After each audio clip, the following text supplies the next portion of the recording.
Right guys, today I wanted to make a video about do Arsenal have what it takes to win the Premier League this season? Now for me, I'm unsure. There's definitely reasons to why there are and aren't. First of all, they've won 90% of their games this season, 9 out of 10 games.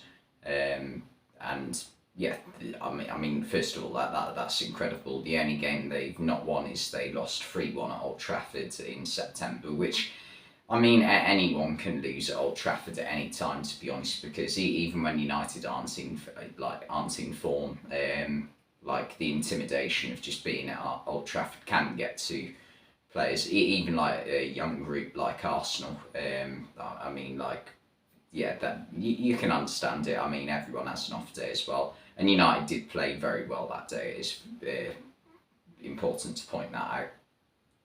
But for Arsenal, they've definitely got a starting 11 which is capable of winning a league title. Gabriel Jesus has done it before. Bukayo Saka, Martin Odegaard and Gabriel Martinelli, all world-class forward players.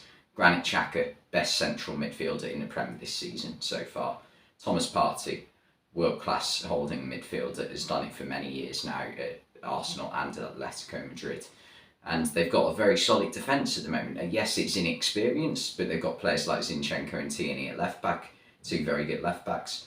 Right back this season, it's usually been Tomiyasu or Ben White, two very capable right backs. Not the most attacking, but definitely good at holding a spot in that position, and sometimes coming into the midfield and helping out in possession.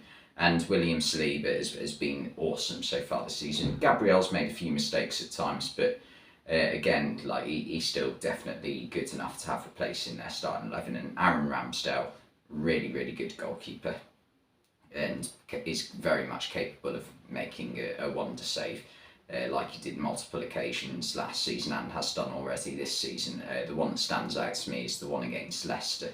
I think it was a James Maddison free kick about a year ago now. What a save that was, save of the season probably. But yeah, they've definitely got the starting 11. Squad, now this is where it becomes a little bit tricky because they've got some very good players on the bench, and Nketiah is very good at giving 15-minute cameos and just putting teams like under a bit of pressure when they're trying to get back into the game if Arsenal are winning. Fabio Vieira has played very well when he has played. He hasn't had too many minutes so far, but that game against Brentford he played very well. So he looks like a very good player. They've also got Emile Smith-Rowe, who's sort of like the forgotten man at the minute, but as we saw last season, has lots of ability, scored double figures in the league despite not getting very many minutes. And they've just got a lot of capable squad players, but they haven't got anyone world class, I would say, on their bench. So like midfield wise, they've got El Neni and Lokonga. So it's not setting the world to like their bench, definitely, but the starting 11's good enough. The big question is, are the players going to stay fit? Because they've potentially got a lot of games coming up. Arsenal, they are a side that do tend to do well in cup games. So that will be interesting to see how seriously they take them this season. They're looking like they're going to be through to the next round of the Europa League, so there's that to take into account as well with how many games they're going to play. And also if we look at like the injury proneness, if that is a word, it isn't, but we'll make it a word. If we look at how injury prone their players are, Gabriel, he can sometimes get injured. Tierney, very injury prone, but Zinchenko's probably the starter at left back right now, so that isn't too much of an issue. Thomas Partey, yeah, he gets a lot of niggling issues across the season.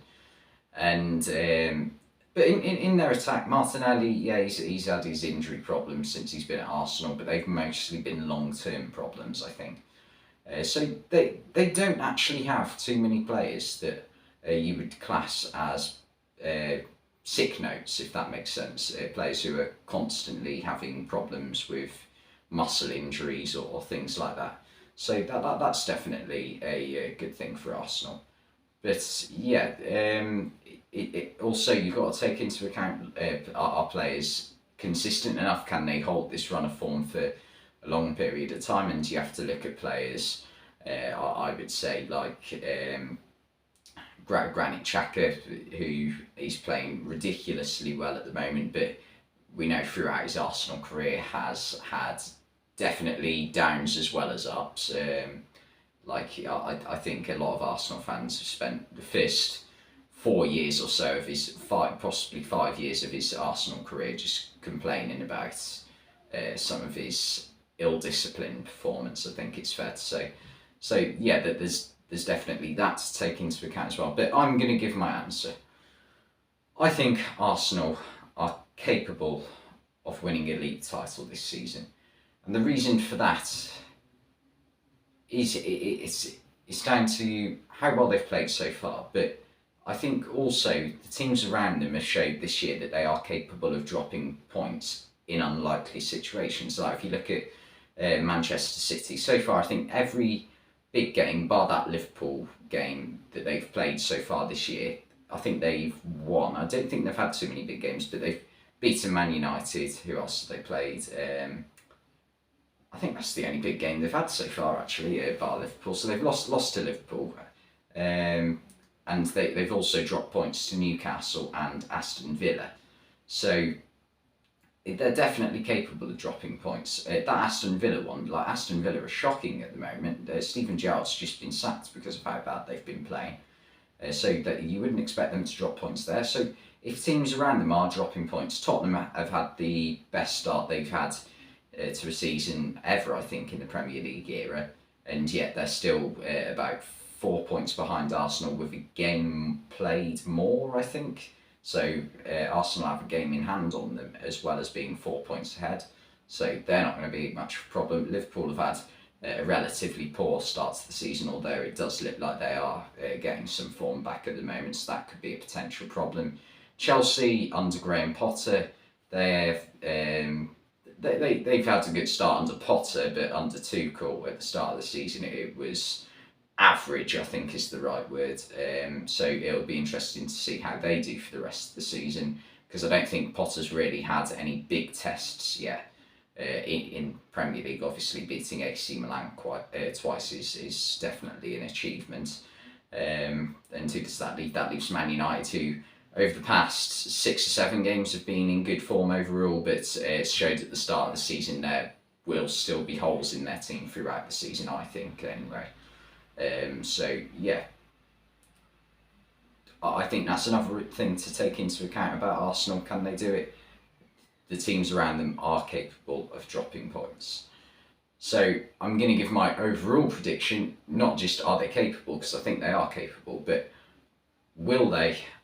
I still think Man City will probably have too much across the entire season, because I think Arsenal, with it being a young squad as well, there's going to be times where they need to learn from things and they're going to make mistakes and things like that.